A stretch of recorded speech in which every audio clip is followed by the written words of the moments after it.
Kita dari studio KJRI Hong Kong bergabung, clap for Hong Kong, tepuk tangan untuk Hong Kong, apresiasi kami untuk seluruh pihak yang bergerak dalam penanganan COVID-19 ini, termasuk garda terdepan, tenaga medis Hong Kong yang selalu bekerja keras untuk menangani COVID-19 ini.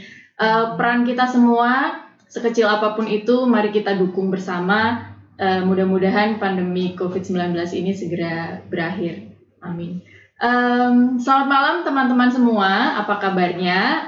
Kita bertemu kembali di episode keempat Ngopi Instan, Ngobrol Pintar, Interaktif dan Spontan KJRI Hong Kong. Saya Ayu Saptaningtyas, Konsul Muda KJRI Hong Kong, akan menemani teman-teman semua di Jumat malam ini. Kita akan ngopi bareng, teman-teman juga boleh ikut ngopi bareng sama kita, ambil kopinya atau teh atau minuman apa terserah untuk kita bareng-bareng ngobrol malam hari ini. Mudah-mudahan teman-teman yang sudah nonton sekarang ini sudah like dan follow akun Facebook KJRI Hong Kong. Kita juga ada di akun media sosial lain, ada di Twitter, Instagram dan YouTube. Jangan lupa follow semua akun KJRI Hong Kong untuk mengikuti update terbaru maupun informasi yang pastinya berguna untuk teman-teman WNI di Hong Kong. Teman-teman juga bisa ikut gabung ngobrol sama kita melalui kolom komentar maupun menyampaikan pertanyaan di nomor WA di 9400 1506. Sekali lagi di 9400 1506. Jangan lupa sertakan nama beserta pertanyaannya. Nanti akan ada 2 orang yang kita undi. Penanya yang beruntung akan mendapatkan hadiah tabungan sebesar $500 dari BNI. Di episode kemarin kita sudah ada 1 orang yang beruntung mendapatkan undian tabungan sebesar $500 Hong Kong, ada Ibu Lili Fadila. Selamat kepada Ibu Lili Fadila. Teman-teman juga di episode ini pastinya akan ada 2 orang lagi yang akan kita undi. Semoga beruntung teman-teman nanti yang menyampaikan pertanyaannya. Nah, oke. Jadi episode keempat ini kita temanya menyikapi dampak ekonomi imbas COVID-19. Bersama saya malam hari ini sudah ada 3 orang narasumber. Ada Bapak Mandala Purba, Konsul Ekonomi KJRI Hong Kong. Selamat malam. Juga ada Pak Bu Ari Sirait, Konsul Bea Cukai Selamat malam. Hong Kong. Dan terakhir Pak Iqbal dari Konsul Perdagangan KJRI Hong Kong. Apa kabarnya Bapak-bapak? Baik. Alhamdulillah ya Pak ya. Mudah-mudahan teman-teman di rumah juga sehat selalu, aman, sentosa, terhindar dari segala macam hal yang kurang baik gitu. Menyikapi dampak ekonomi dari COVID-19 ini. Tapi sebelum itu, perkembangan ekonomi saat ini, situasi saat ini bisa dikatakan terganggu gitu ya Pak ya dengan COVID-19 ini. Hubungan Indonesia dan Hong Kong sejauh ini sudah baik. Sebelum adanya COVID-19 ini, situasi ekonomi baik di Hong Kong maupun hubungan antara Indonesia dan Hong Kong itu seperti apa Pak? Kita ke Pak. Baik, terima kasih Mbak Ayu. Mungkin pertama kami ingin menyampaikan kepada rekan-rekan PMI bahwa kami bertiga di sini, saya menangani ekonomi, Pak Buhori menangani bea cukai dan keuangan, Pak Iqbal menangani perdagangan. Kami di sini dinamakan tim Ekudak, Ekonomi, Keuangan dan Perdagangan. Tim Ekudak ini melakukan promosi dan kerjasama investasi di Hong Kong dan di Macau. Adapun tugas-tugas yang kami lakukan di sini adalah salah satunya adalah mengikuti pameran, berpartisipasi pameran di Hong Kong dan di Macau. Karena di Hong Kong dan di Macau ini cukup banyak pameran-pameran yang diselenggarakan oleh Hong Kong Trade Development Council. Jadi selain dari pameran-pameran ini juga kita melakukan fasilitasi kunjungan misi dagang, misi investasi juga ke Indonesia, dan juga memfasilitasi juga kunjungan-kunjungan para pejabat pemerintah Indonesia yang datang ke Hong Kong bertemu mitranya di sini. Nah, di dalam konteks tersebut juga kami mencatat bahwa pada tahun 2015 dan 2018 ada kunjungan Chief Executive Hong Kong ke Indonesia. Ini juga tentu tidak terlepas daripada fasilitasi daripada yang dilakukan oleh KJRI. Kemudian juga kunjungan Presiden Jokowi pada bulan Mei tahun 2017 juga KJRI juga banyak terlibat untuk pengaturan, untuk pertemuan dengan chief eksekutif dan business meeting dengan para pengusaha di sini. Hubungan Indonesia Hong Kong sangat baik ya Pak ya. Saya dengar juga investasi dari Hong Kong juga besar ya Pak ya di Indonesia. Nah, kalau kita melihat investasi Hong Kong cukup besar, tahun 2018 sekitar 2 miliar US dollar, dan pada tahun 2019 terjadi peningkatan yang cukup besar, sekitar 800 juta US dollar. Artinya terjadi lompatan yang cukup besar sekitar 40% dari tahun 2018. Kemudian investasi yang dilakukan oleh pengusaha Hong Kong ragamnya banyak, artinya dari telekomunikasi, perumahan, restoran, dan banyak hal-hal yang dilakukan oleh para pengusaha Hong Kong di Indonesia. Kemudian ya, biasanya dalam berbicara investasi, Hong Kong ini tipikal investmentnya itu adalah paling banyak tuh di properti ya Pak ya.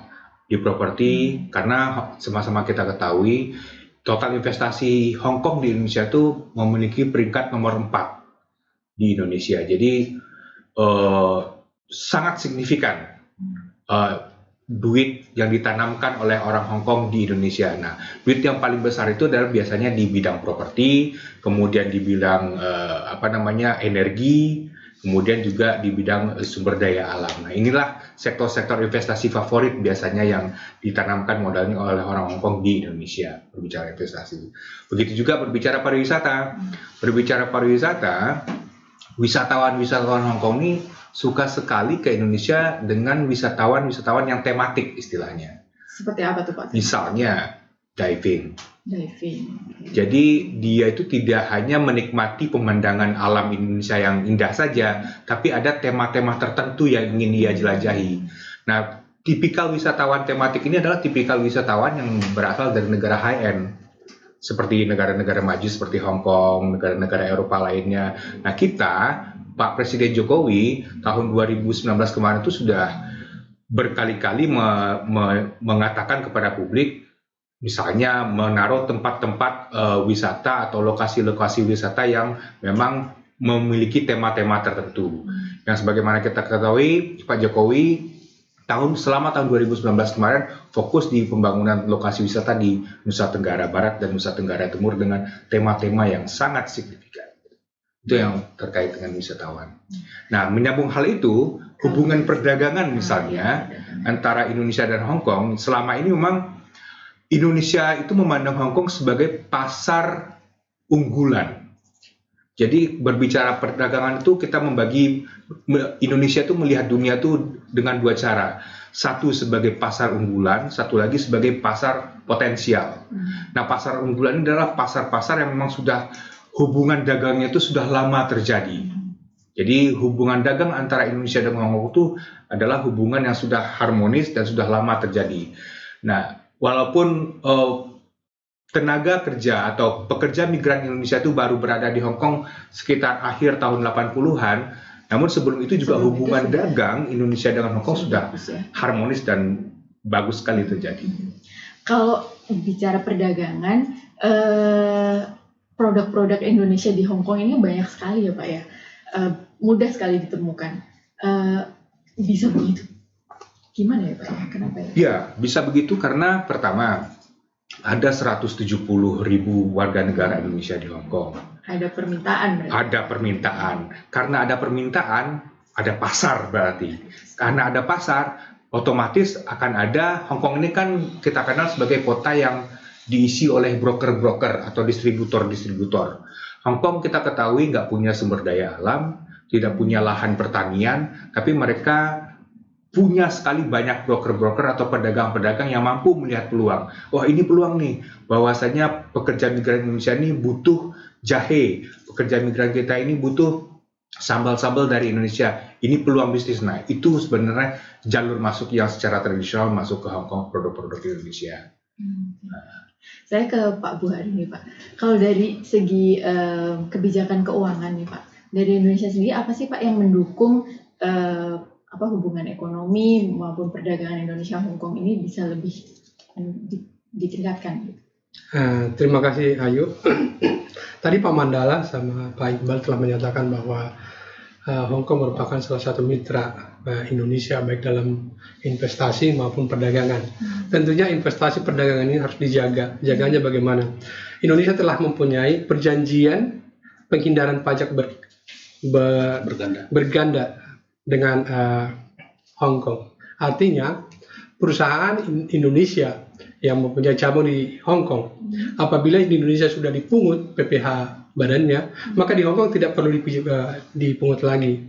Demikian juga sebaliknya, kalau di perusahaan Hong Kong punya cabang di Indonesia, di Hong Kong sudah ditagih pajak penghasilan, maka tidak akan ada lagi pajak berganda seperti itu. Artinya keuangan harus membuat kondisinya semakin kondusif seperti itu, menjaga investasi dan perdagangan tersebut. Di samping itu juga kita mempunyai perjanjian pertukaran data antara Bea Cukai Indonesia dengan Bea Cukai Hong Kong untuk menghindari manipulasi data-data perdagangan antara kedua institusi. Dan yang terakhir ada satu hal ini, pembuatan MRA IAO. Itu Mutual Recognition Arrangement Authorized Economic Operator. Jadi perusahaan-perusahaan ekspor-impor di Indonesia yang kredibel, ketika dia ekspor ke Hong Kong, dia akan mendapat fasilitas jalur prioritas.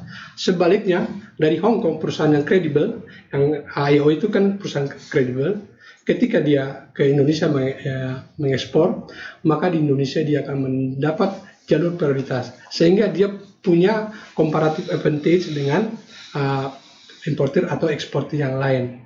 Jadi dengan kondisi itu diharapkan perdagangan antara Indonesia dan Hong Kong akan meningkat. Iya, seperti itu, jadi Bayu. kemudahan gitu Kemudahan, untuk benar. kedua belah pihak ya. Iya, benar, Bayu. Lalu dengan adanya COVID-19 ini Pak, saya ke Pak Mandala lagi. Apa Pak yang berbeda? Apa yang ada situasi ekonomi ini berubahnya seperti apa sih Pak? Untuk kondisi Hong Kong sendiri pada tahun pada bulan Januari kemarin, pemerintah Hong Kong sudah melakukan rencana anggaran untuk tahun 2020, termasuk untuk pencegahan COVID. Ini kalau saya tidak salah mungkin sekitar 300 miliar Hong Kong dolar untuk pencegahan COVID. Samping itu juga pemerintah Hong Kong juga memberikan stimulus atau dorongan-dorongan menyemangati para UKM dan pebisnis-pebisnis lokal untuk menggiatkan lagi bisnisnya. Kemudian ada juga bantuan tunai kepada masyarakat yang sekarang ini dalam proses.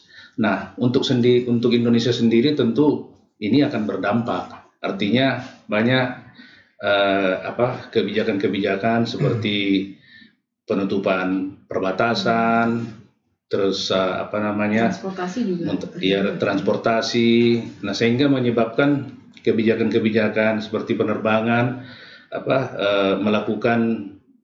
menurunkan jadwal penerbangannya. Nah, yang kami lihat untuk transportasi laut masih berlangsung ya, artinya kondisinya masih tetap normal.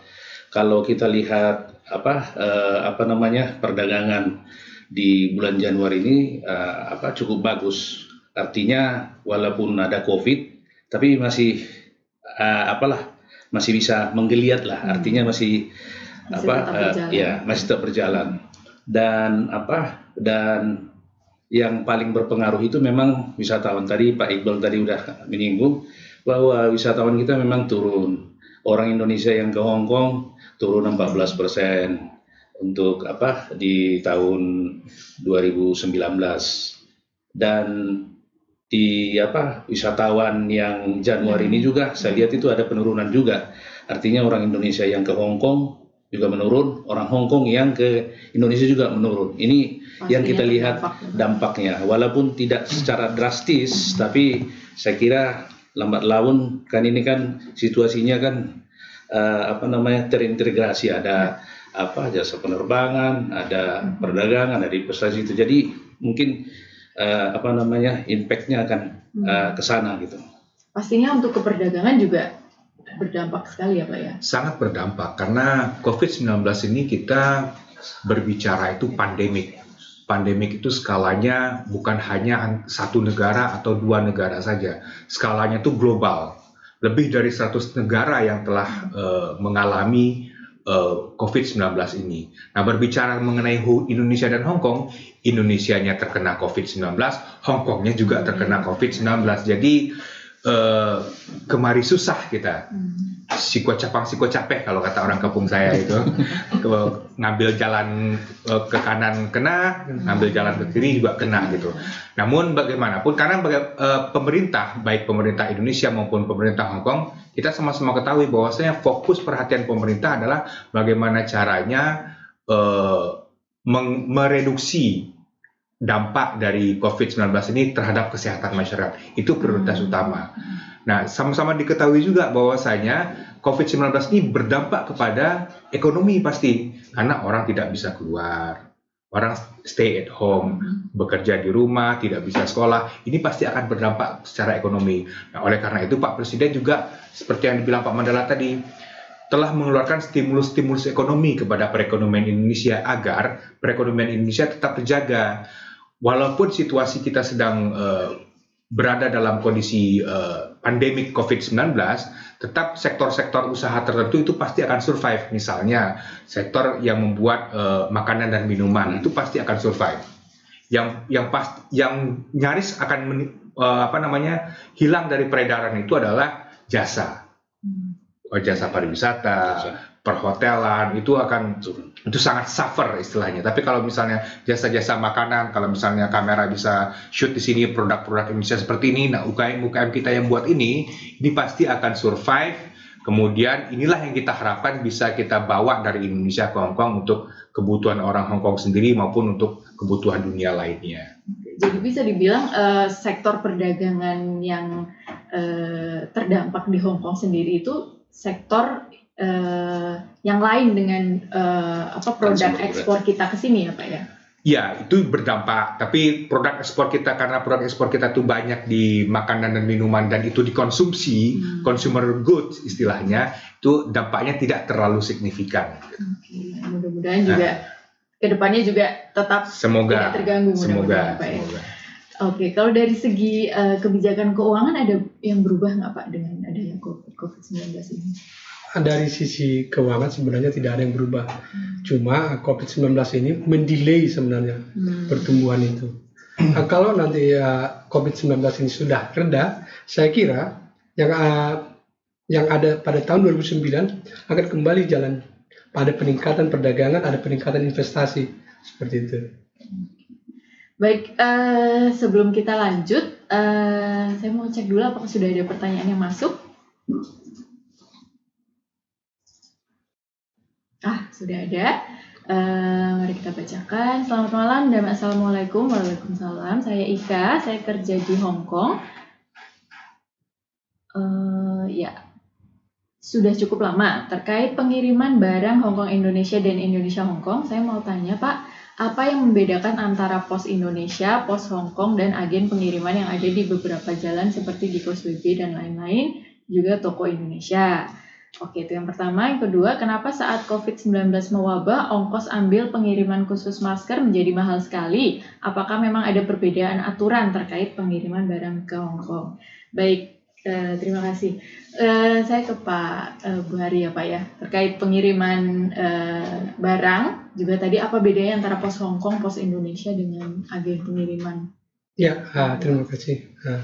Bahwa itu perbedaannya adalah masing-masing merupakan entitas tersendiri, masing-masing merupakan perusahaan yang berbeda. Pada dasarnya mereka sama-sama bersaing untuk mencari pelanggan dalam hal pengiriman barang antara Indonesia dengan Hong Kong. Tadi disampaikan itu mengapa makin mahal akhir-akhir ini ya. Tadi Pak Mandala sama Pak Iqbal sudah menyatakan bahwa transportasi yang berkurang. Yang dulunya seperti Garuda yang setiap hari, sekarang cuma 3 kali.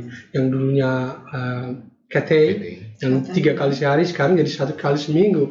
Artinya ini hanya permasalahan ekonomi, hukum demand and supply. Supply-nya sedikit, demand-nya banyak, artinya jadi harganya naik. Seperti itu mungkin. Iya, karena jumlah perjalanan makin sedikit ya. Kapasitas kargonya makin sedikit, sementara barang dikirim banyak, artinya ya itu. Harga naik. Baik, dengan adanya COVID-19 ini Pak, yang bisa teman-teman antisipasi nih Pak Mandala, apa ya Pak ya, supaya di tengah kondisi ekonomi saat ini apa nih yang perlu teman-teman perhatikan gitu, supaya tidak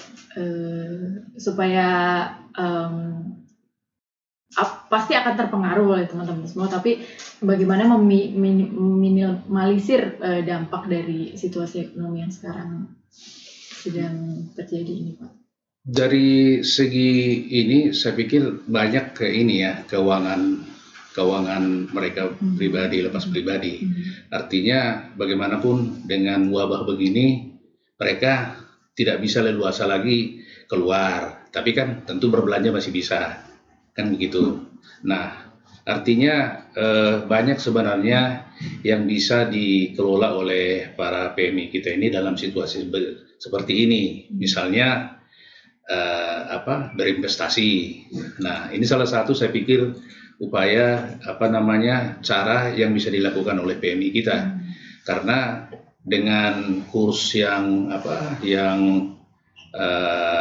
meningkat antara dolar ke rupiah, demikian juga pongong dolar ke rupiah juga, tentu ada kelebihan. Artinya kelebihan daripada remunerasi ataupun gaji yang mereka peroleh dari majikan. Tentu ini kan bisa disisihkan sedikit sekian persen untuk menabung atau membeli saham deposito.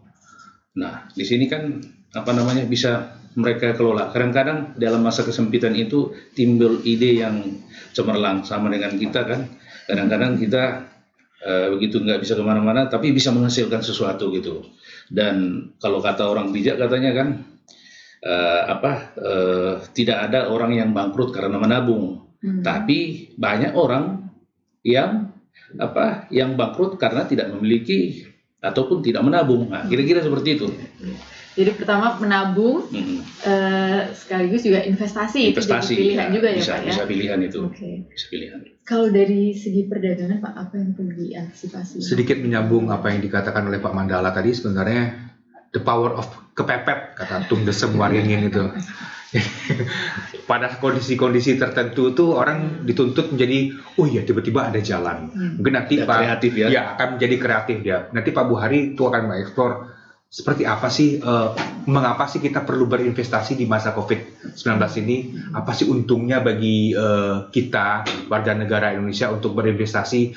Kita aja susah kok malah disuruh berinvestasi. Nah, nanti Pak Buhari itu akan bilang tuh, mengapa gitu? Mengapa perlu berinvestasi? Nah, dari perdagangan sendiri sebenarnya harapan saya cuma nggak banyak sebenarnya. Harapan saya inilah cukup, kalaupun kita harus makan ya. Kan kita juga tetap harus memakai sesuatu. Nah, konsumsilah, baik itu makanan, baik itu pakaian, maksudnya sandang dan pangan, makanan dan pakaian dari Indonesia. Mengapa itu perlu kita garis bawahi? Karena itu membantu Indonesia. Efek-efek atau dampak yang diciptakan ketika kita, warga negara orang Indonesia yang berada di Hong Kong, membeli produk Indonesia, itu membantu menyumbangkan devisa pada negara kita, membantu karyawan-karyawan pabrik UKM. Ini pabrik-pabrik UKM nih, mungkin kecuali seperti Indofood yang kayak gini nih UKM. Ada beberapa produk ini, bahkan produk-produk kosmetik ini adalah hasil dari UKM gitu loh. Nah, ketika kita mengkonsumsi, membeli produk-produk Indonesia, itu secara langsung akan membantu perusahaan-perusahaan Indonesia, sehingga membantu juga keluarga-keluarga mereka. Itu ya harapannya. Pastinya itu jadi kontribusi kita sebagai WNI di Hong Kong ya Pak ya. Sedikit mungkin, jangan sedikit ya. Pokoknya semaksimal mungkin gunakan dan beli produk Indonesia yang ada di Hong Kong gitu. Oke, saya ke Pak Buhari. Jadi tadi sudah disinggung nih Pak Munir, tabungan juga investasi. Ini kan saya pasti Pak Buhari ini ada yang ingin disampaikan nih ke teman-teman ya Pak ya. Waktu itu terkait diaspora bond ya Pak ya. Iya, terima kasih. Tadi kan ketika ditanyakan COVID-19 itu, pemerintah Hong Kong menghimbau seluruh masyarakatnya tetap di rumah, jangan bepergian. Tentunya orang-orang tersebut pasti butuh sesuatu. Salah satunya mungkin dia butuh pelayanan KJRI. Butuh pelayanan KJRI. Untuk itu seperti tadi Pak Iqbal sama Pak Mandala menyampaikan ada the power of kepepet gitu ya. Melihat kondisi ini sebenarnya ya Pak Konjen kita menyatakan ke kami semua bahwa walaupun COVID tapi kita tetap membuat inovasi pelayanan kepada pengguna jasa. Untuk itu sebenarnya ingin saya sampaikan saat ini ada inovasi-inovasi yang kami berikan kepada pengguna jasa. Jadi sebelum ke diaspora bond kita saya itu dulu. Karena ini sangat menarik dari KJRI ya Pak ya. Iya. Apa sih Pak? Yaitu kami memberikan pelayanan kepada warga negara Indonesia di Hong Kong, yaitu salah satunya terkait dengan barang pindahan, impor sementara, terus permohonan surat keterangan dengan bea cukaian. Walaupun teman-teman kita berada di rumah, mereka bisa akses ini langsung. Akses melalui scan QR code-nya. Scan QR code-nya langsung bisa langsung scan QR code, coba dari layar. Akan kita lihat. Gitu. Jadi rekan-rekan kita jadi ada 3 berada, ini ya Pak ya. Iya. Ada barang pindahan, impor sementara dan surat keterangan tenaga bea cukaian. Iya. Barang pindahan ini apa saja Pak yang dimaksud? Barang pindahan ini merupakan fasilitas yang diberikan pemerintah kepada warga negara Indonesia yang bekerja di luar negeri minimal 1 tahun. Jadi barang-barang keperluan itu seperti televisi elektronik, baju, itu dapat dibawa ke Indonesia tanpa membayar bea masuk sama pajak dan juga perizinan dari instansi terkait. Jadi free seperti itu. Jadi saya berharap teman-teman yang akan pulang ke Indonesia yang telah bekerja memanfaatkan ini karena ini ya. Karena manfaatnya banyak sekali ya Pak ya teman-teman. Bisa untuk pengisiannya bisa dilihat di layar berikut ini. Iya. Ya. Untuk mendapatkan fasilitas barang pindahan, cukup scan QR code barang pindahan melalui smartphone Anda. Kemudian isi formulir yang muncul di layar smartphone seperti identitas Anda, tanggal berangkat ke Indonesia, dan alamat email. Kemudian upload paspor dan Hong Kong ID, juga upload surat keterangan selesai kerja dari majikan atau agent. Jangan lupa ya, upload juga daftar barang pindahannya. Dan terakhir, masukkan kode validasi. Setelah semua terisi, klik submit yang ada di layar. Mudah kan? Iya, jadi sesimpel itu sebenarnya. Simpel sekali. Sesimpel itu. Jadi bisa saya tunjukkan sekarang, kalau pemanya teman-teman atau WNI yang ada di Hong Kong ingin mendapatkan fasilitas barang pindahan, cukup men-scan seperti ini. Di-scan, langsung masuk ke webnya. Dan ada di sini formulir yang harus diisi. Setelah diisi lengkap, dapat disubmit dan nanti KJRI akan memprosesnya dengan segera. Bisa dibayangkan teman-teman yang jauh di New Territory atau di Macau nggak perlu datang ke Hong Kong untuk mengurus ini, tapi jarak jauh juga dia bisa mendapat fasilitas ini. Bagaimana nanti pengirimannya? Terkait dengan pengirimannya dokumen tersebut, dia akan bisa kita kirim secara pos atau mungkin bisa ngambil di sini. Artinya kita beri kemudahan kepada mereka, tidak perlu datang ke KJRI, tapi mendapatkan pelayanan seperti itu. Baik. Ya, menyambung pertanyaan tadi juga ya terkait pengiriman barang, sudah ada layanan dari KJRI untuk mempermudah teman-teman semua. Bisa langsung di-scan QR code-nya. Itu tadi kalau tadi ketinggalan lewat video ini, kita juga sudah share di sosial media kita. Mudah sekali, tinggal di-scan, sudah ada informasinya semua di situ ya Pak ya. Iya. Ya, baik. Oke, ini tadi kita buka pertanyaan lagi mungkin ya dari teman-teman. Ya, ini dia.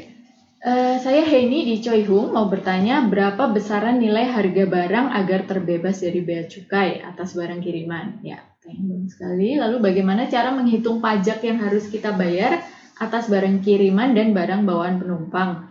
Lalu bagaimana cara mendapatkan rekomendasi dari KJRI untuk barang kiriman, terutama bantuan yang kami tujukan atas nama perorangan yang kemudian nantinya juga akan diterima oleh perorangan, bukan lembaga non-profit atau yayasan atau Pemda.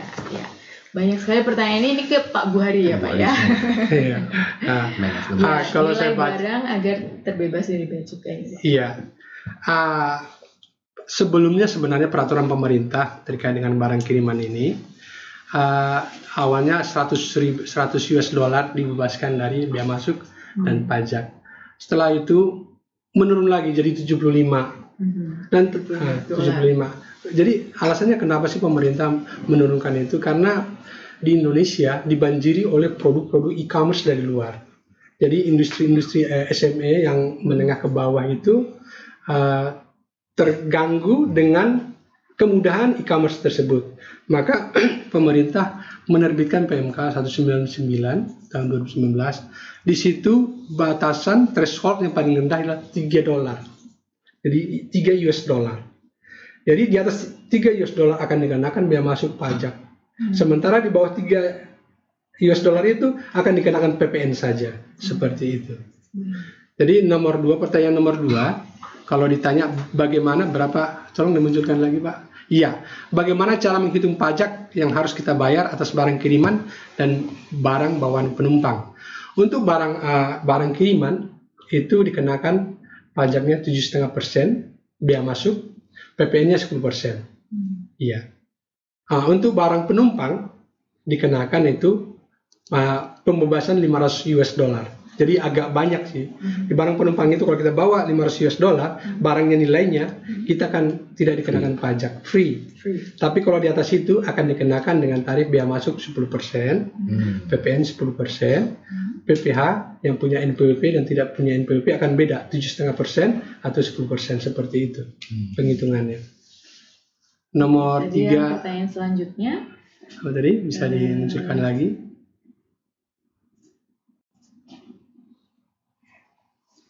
Pertanyaan nomor 3. Nomor 3 tadi, iya. Bagaimana cara mendapatkan rekomendasi dari KJRI untuk barang kiriman berupa bantuan yang kami tujukan atas nama perorangan yang kemudian nantinya juga akan diterima oleh perorangan, bukan lembaga non-profit. Jadi sebenarnya di peraturan yang ada, yaitu yang diterbitkan oleh Badan Nasional Penanggulangan Bencana, BNPB, itu KJRI tidak masuk dalam persyaratan atau rekomendasi. Tapi apabila tadi saya melihat itu ada untuk kepentingan pribadi. Ya, untuk kepentingan pribadi artinya dia harus tetap bayar. Tapi untuk donasi dia akan dapat menggunakan fasilitas yang diberikan oleh BNPB. Ya seperti itu. Iya, di sini ada gambarnya bisa kita lihat bahwa apabila untuk tujuan donasi untuk mendapatkan pembebasan bea masuk sama pengecualian dari instansi terkait. Khusus untuk barang-barang COVID-19 ini, selain dikenakan bea masuk dan pajak, juga harus ada izin dari menteri terkait. Misalnya masker atau termometer, itu harus ada izin dari Menteri Kesehatan. Bagaimana dengan rapid test? Rapid test itu harus ada izin dari BPOM, Badan Pengawasan Obat dan Makanan. Artinya, kalau itu untuk donasi, dia akan dibebaskan dengan mengajukan surat rekomendasi ke BNPB. Tapi apabila dia persorangan untuk keperluan sendiri dengan jumlah banyak, dia harus membayar bea masuk dan pajak, dan juga dia harus mendapatkan surat izin dari Menteri Kesehatan atau BPOM seperti itu. Atas barang yang dikirim. Barang dikirim itu, karena bukan donasi. Ya, tadi sudah ada pilihannya, cara-cara untuk masing-masing tujuannya tadi. Iya, ada tadi. Ada. Ya, oke baik. Masih ada pertanyaan lagi? Mungkin kita sekalian bahas.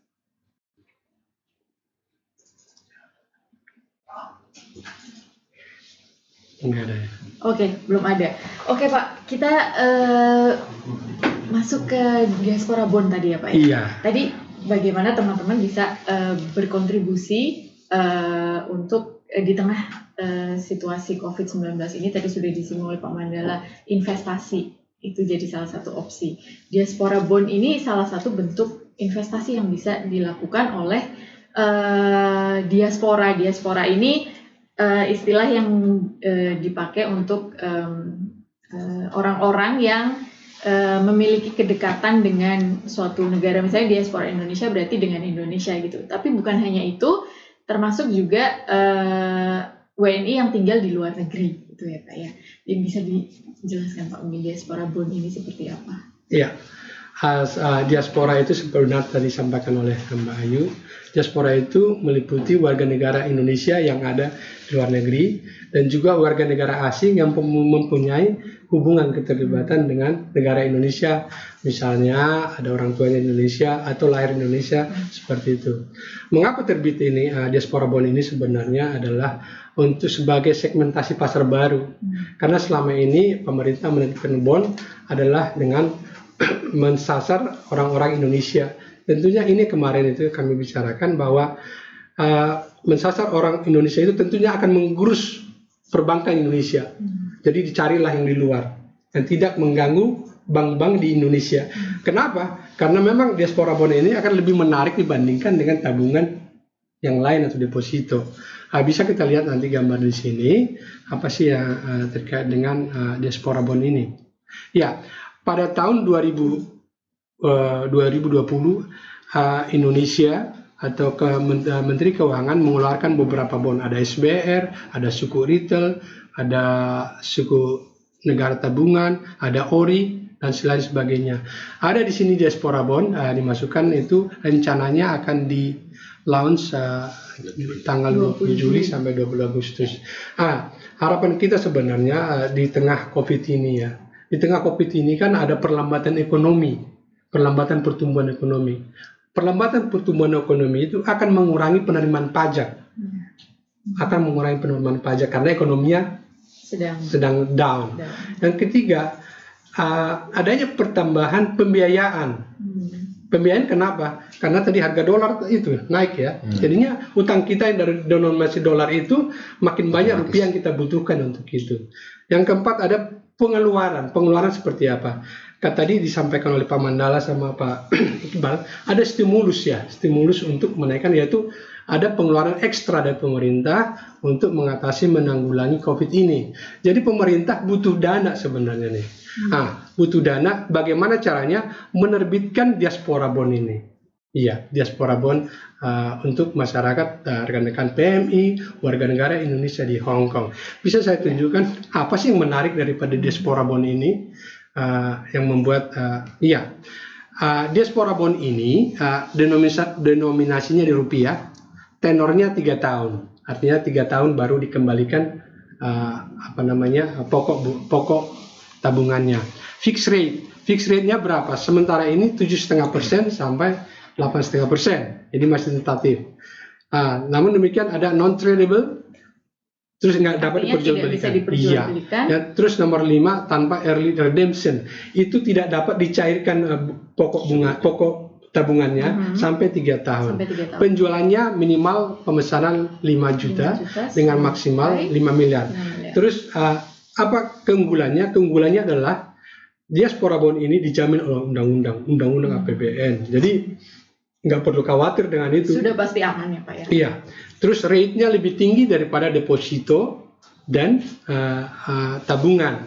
Tadi fixed rate-nya berapa Pak? Saat ini masih tergantung pasar karena masih ada beberapa bulan lagi antara 7,5 sampai 8. Tadi ada juga sukuk bunga, sukuk tabungan itu pengembaliannya 6,3, 6,2. Jadi diaspora bond ini agak tinggi sekarang. Jadi saya harap ini agar teman-teman di Hong Kong bisa membeli ini, dan selain bisa membeli ini, dia bisa membantu Indonesia saat ini untuk dalam rangka pembangunan sekolah, pembangunan jalan tol, pembangunan sumber daya manusia. Artinya nasionalisme digugah di sini kalau membeli diaspora bond ini. Seperti itu Mbak. Bond ini tadi bilang diaspora bond. Bond ini apa ya Pak sebetulnya? Istilah bond ini kalau dalam bahasa Indonesia itu apa Pak? Bond ini surat hutang ya. Jadi pemerintah berhutang ke kita, seperti itu kira-kira. Dan itu dijual dalam bentuk unit-unit. Satu unit 5 juta. Satu unit 5 juta sampai tadi bisa sampai 5 miliar ya Pak? 5 miliar berarti 100 unit gitu. Ya, jadi kalau teman-teman punya uang antara 5 juta sampai 5 miliar mungkin akan berminat nih untuk membeli diaspora bond, ini bentuk partisipasi dan kontribusi kita gitu ya Pak untuk membantu pemerintah Indonesia, terutama dalam keadaan yang seperti sekarang ini pasti akan menjadi sangat berharga sekali kontribusi teman-teman PMI ini kalau nanti tertarik mulai 20 Juli ya Pak ya? Iya, mulai 20 Juli. Tersedia. Ini bisa dibeli di mana Pak? Iya, ada mitra distribusi atau agen yang akan mendistribusikan ini. Kalau di Hong Kong sebenarnya bisa kita lihat ada Bank BCA, ada Bank BRI, ada BNI, ada Bank Mandiri. Ya, kalau dia sering berkaitan dengan fintech, ada Tanam Duit, Bareksa, Invisi, atau perusahaan sekuritas yang ada di Indonesia. Jadi pilihan-pilihan ini bisa digunakan untuk membeli diaspora bonds. Oke. Menarik sekali ini. Gimana Pak menurut Pak? Ya, saya kira beberapa kali kita temui bahwasanya banyak ibu-ibu atau kawan-kawan PMI ini tergabung dalam organisasi-organisasi yang giat dalam penanaman saham gitu. Nah, ini juga dibina oleh salah satu bank di Hong Kong ini. Nah, itu mungkin bisa didengar oleh kelompok-kelompok ini, mungkin bisa didiskusikan juga kepada kita di KJRI, seperti apa ini diaspora bond, seperti apa bentuknya, apa keuntungan mereka, bagaimana mekanismenya, kita terbuka untuk itu ya Pak ya. Iya. Perlu saya tambahkan lagi, tadi Pak Mandala menyatakan bahwa dengan menguatnya dolar, melemahnya rupiah, otomatis karena teman-teman di sini kan gajinya dolar. Artinya secara rupiah dia akan lebih banyak. Artinya ada duit yang bisa diinvestasikan. Jadi ya himbauan saya sekali lagi, teman-teman PMI yang mempunyai duit lebih, silahkan berinvestasi di diaspora bond ini. Iya, jadi kita ambil hikmahnya gitu ya Pak betul, dari betul. sekarang dengan situasi ini. Baik, ada pertanyaan kembali nih sepertinya. Kita buka lagi. Baik, selamat malam Bapak, saya Lilis. Assalamualaikum warahmatullahi wabarakatuh. Waalaikumsalam. Bapak kalau mengirim barang, misal masker dan hand sanitizer lewat pos atau lewat pengiriman swasta Hong Kong, setiba di Indonesia, kok masih bayar bea lagi? Apa memang begitu Pak? Iya, memang benar. Iya, Tadi seperti saya sampaikan tadi, sebenarnya kebijakan Indonesia karena banyak industri manufaktur yang kecil-kecil, yang sebelumnya karena terlalu bebas, maka sangat terganggu dan bahkan ada yang kolaps akibat mudahnya e-commerce dari luar masuk. Jadi Indonesia mempunyai kebijakan untuk melindunginya. Bagaimana melindunginya? Dengan meningkatkan bea masuk pajak dalam rangka impor untuk barang-barang dari luar, sehingga nanti orang Indonesia secara dipaksa tidak ingin membeli barang di luar. Jadi dia nanti akan membeli barang di lokal. Itu sebenarnya itu mengapa dipajakin, dinaikkan. Seperti itu sebenarnya. Itu dalam rangka melindungi industri dalam negeri. Seperti itu. Mudah-mudahan bisa dipahami. Baik. Kecuali kalau tujuannya donasi ya Pak ya. Kecuali tujuannya donasi, tadi disampaikan kalau mau donasi ke rumah sakit atau ke yayasan di Indonesia dapat mengajukan surat ke BPPN, BNPB, Badan Nasional Penanggulangan Bencana. Ya, ada jalur khusus. Ada jalur khusus untuk itu. Itu nggak ada biaya tuh Pak ya? Tidak ada biaya. Dan itu juga penyerahan atau pengiriman permintaan surat rekomendasi itu dapat dilakukan secara online melalui Indonesia National Single Window. INSW. Iya. Setelah ini coba. Oke. Ya ini. Iya. LNSW ya. INSW. Indonesia National Single Window. Indonesia Single Windows.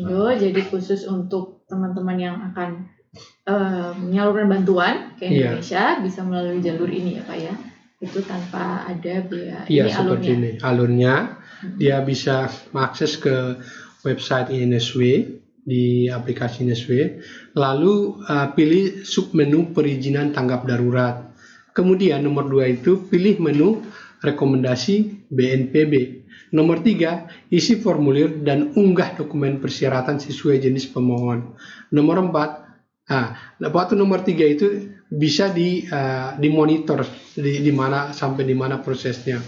Nomor 4, proses analisa dan persetujuan pengajuan rekomendasi. Dan nomor 5, penerbitan persetujuan atau penolakan. Dengan selesai dari dokumen ini akan diserahkan ke bea cukai untuk pembebasan barang tersebut. Seperti itu.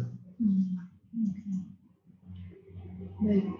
Tadi selain alur proses ini juga layanan kita itu memfasilitasi untuk barang pindahan ya Pak. Mungkin bisa dijelaskan lebih detail Pak ke teman-teman ini, karena agaknya manfaat ini belum banyak layanan ini belum begitu banyak dimanfaatkan oleh teman-teman nih Pak terkait. Iya benar itu. Benar. Karena memang fasilitas barang pindahan akan berbeda dengan yang lain. Fasilitas barang pindahan hanya dapat dikenakan satu kali ketika dia akan pulang ke Indonesia. Jadi memang orang-orang agak kurang familiar dengan itu. Makanya kita membuat inovasi dengan menggunakan QR code, lebih mudah dia untuk mengakses pelayanan tersebut. Dan juga kita pada kesempatan ini juga saya menyampaikan ke teman-teman PMI warga negara Indonesia baik di Hong Kong maupun di Macau dapat menggunakan fasilitas ini. Ketika Anda pulang, barang-barang keperluan rumah tangga yang Anda gunakan, yang Anda miliki di Hong Kong, ini bisa dibawa langsung ke Indonesia tanpa dikenakan pajak, tanpa dikenakan bea masuk, dan juga tidak perlu perizinan dari instansi terkait. Seperti itu. Kecuali ada kecualinya loh. Tidak boleh membawa mobil, membawa motor. Nah, itu nggak boleh memang. Tapi sepeda boleh Pak? Sepeda boleh. Brompton gitu. boleh. Dan itu tidak dipungut bea masuk sama pajak dalam rangka yang impor. Tidak boleh motor, mobil ya gitu. Jadi saya melihat sebenarnya ini dari 175.000 warga kita di Hong Kong masih sangat sedikit yang menggunakan fasilitas ini. Artinya sebenarnya mungkin kami kurang sosialisasi sehingga tidak dikenal oleh banyak orang. Ya, pada kesempatan yang bagus inilah. Ya, kalau ada rekan-rekan di rumah atau dimanapun berada, apabila punya teman atau saudara yang ingin pulang ke Indonesia karena memang sudah habis kontraknya atau sudah selesai melaksanakan kerja di Hong Kong, dengan minimal 1 tahun dapat mengajukan ke kami dengan via tadi QR code di scan dan Anda akan mendapatkan surat fasilitas dari KJRI seperti itu. Oke, baik. Kembali bicara mengenai ekonomi, ada pesan terakhir Pak yang bisa disampaikan ke teman-teman Pak terkait situasi ekonomi saat ini? Saya pikir dalam situasi COVID-19 ini sama dengan yang sudah digaungkan oleh pemerintah Hong Kong. Mungkin kepada PMI dimanapun berada di Hong Kong maupun di Macau, kita menghimbau supaya tetap menjaga kesehatan. Itu yang pertama, itu yang paling penting. Karena kalau kita nggak sehat kan interaksi ataupun beraktivitas juga akan terganggu. Yang kedua, bijak menggunakan ataupun mengatur keuangan. Dan ketiga, ikuti aturan pemerintah Hong Kong, apapun itu. Karena dengan mengikuti peraturan Hong Kong, maka niscaya kita akan terhindar ataupun paling sedikit mengurangi dampak yang sedang ada di Hong Kong ini dan Macau. Kemudian yang terakhir, jika memerlukan bantuan jangan sungkan-sungkan datang ke KJRI atau mengkontak pemerintah setempat, terutama masalah kesehatan. Dan kalau ke KJRI tentunya kontrak kerja dan bantuan-bantuan yang lainnya.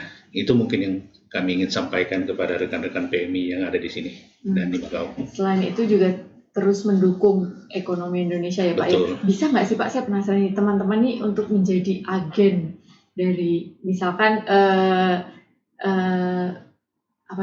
teman-teman ini ikut mempromosikan Indonesia di Hong Kong gitu ya Pak ya? Bisa pastinya. Bisa. Saya pikir banyak cara. Kalau keadaan normal kan mereka ada beberapa ini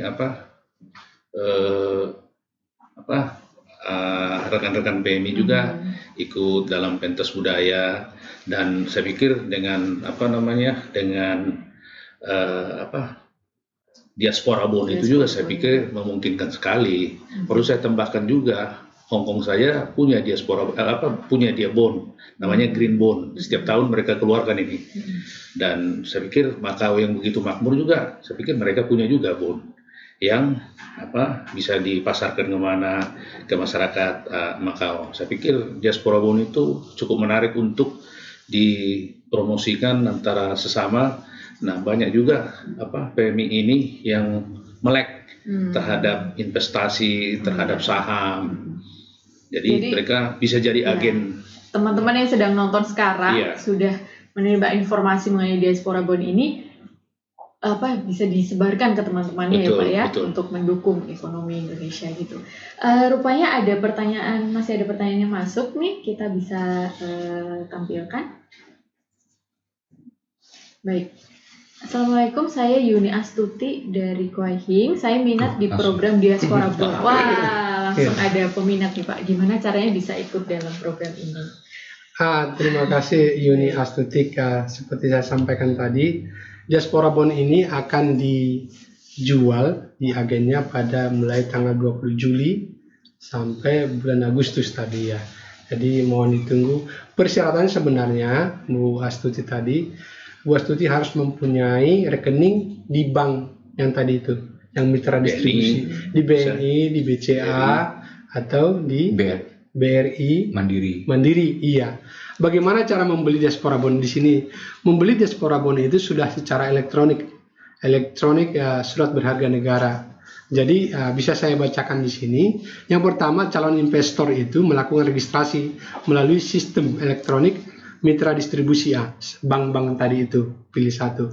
Membuat tabungan, rekening tabungan, juga harus ada single investor identification, dan juga rekening surat berharga via sistem online yang tadi diminister.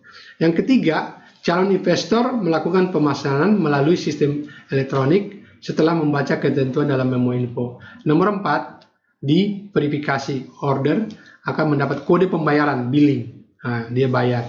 Setelah itu nomor 5, kode pembayaran digunakan untuk penyetoran dana dan calon dikecilkan nomor 6, pembayaran dilakukan melalui bank persepsi tadi ya.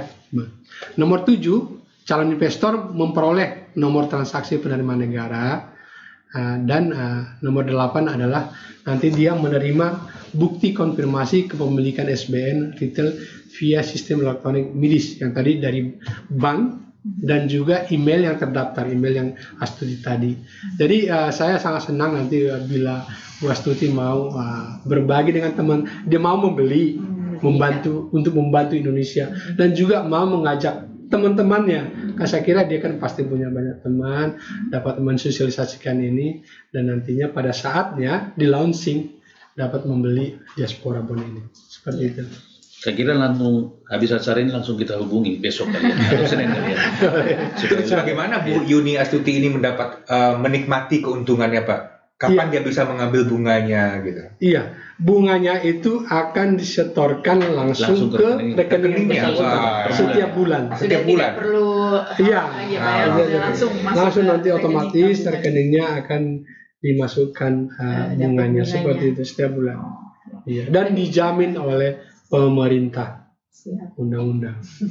Tadi alurnya sudah dijelaskan, nanti supaya lebih jelasnya bisa langsung datang ke bank ya Pak ya, untuk meminta penjelasan. Pasti bank yang ada di Bank Indonesia di Hong Kong akan dengan senang hati menjelaskan gitu ya Pak ya. Iya benar, tadi ada BNI, ada Mandiri, ada BRI, dan BCA. Ada BCA, iya, keempat itu. Iya, ini. Ada 14 mitra yang bisa digunakan distribusikan diaspora bon ini. Ya. Ada fintech juga ya Pak ya, karena ada fintech juga. Visi ini bisa lebih mudah lagi, tinggal melalui aplikasi di handphone bisa nih. Iya. Melalui 3 fintech ini. Oke, baik. Kurang lebih sudah hampir 1 jam, tapi sebelum itu saya meminta pesan terakhir untuk teman-teman dari Pak Iqbal juga nih Pak. Untuk warga negara untuk Indonesia. warga negara Indonesia Oke. di Hong Kong. Kita sekarang sedang menghadapi krisis, Indonesia, Hong Kong, dan dunia sedang menghadapi krisis. Pesan kita tegar bersama, kita hadapi krisis ini bersama-sama, tetap optimis, dan jangan lupa beli dan cintai produk-produk Indonesia. Cintai Tetap jualan, produk ujungnya tetap Indonesia. jualan. Jualan ini untuk kebaikan kita semua ya Pak, Untuk ya, kebaikan Indonesia. semua, ya. Iya. Dan ada juga pesan yang ingin kami sampaikan kepada mitra-mitra importir kita yang ada di Hong Kong, yang seperti Mbak Ayu bilang tadi, distributor utama kita yang di Hong Kong. Ada sekitar kurang lebih 10 distributor besar kita yang ada di Hong Kong. Seperti yang punya barang-barang yang kita temui di pasar-pasar itu dibawa oleh para distributor besar di Hong Kong. Tetap berbisnis dengan Indonesia. Indonesia is still open for business. Yes. Jadi itu Pastinya. pesan yang ingin kita sampaikan. Pastinya pasar di sini juga luas sekali untuk produk Indonesia Iya, juga ya. Iya, Pak, ya. betul. Pak Bu Hari. Ya, saya menghimbau teman-teman PMI yang ada di Hong Kong, ketika dia pulang ke Indonesia atau ketika dia balik ke Hong Kong, patuhilah peraturan-peraturan bea cukai yang ada. Kalau jangan membawa barang-barang yang tidak diperkenankan masuk, itu akan mengganggu perjalanan Anda. Itu aja. Baik, terima kasih sekali atas waktunya di malam hari ini Pak, juga atas informasinya sudah banyak di-share ke teman-teman. Mudah-mudahan bermanfaat untuk teman-teman WNI di Hong Kong nih terkait baik situasi ekonomi saat ini maupun juga tadi bagaimana kita semua bisa berkontribusi dan berpartisipasi untuk mendukung ekonomi Indonesia. Demikian Ngopi Instan episode 4 pada malam hari ini. Kita ketemu kembali di Ngopi Instan berikutnya dengan tema-tema lain yang pastinya lebih menarik. Sampai jumpa.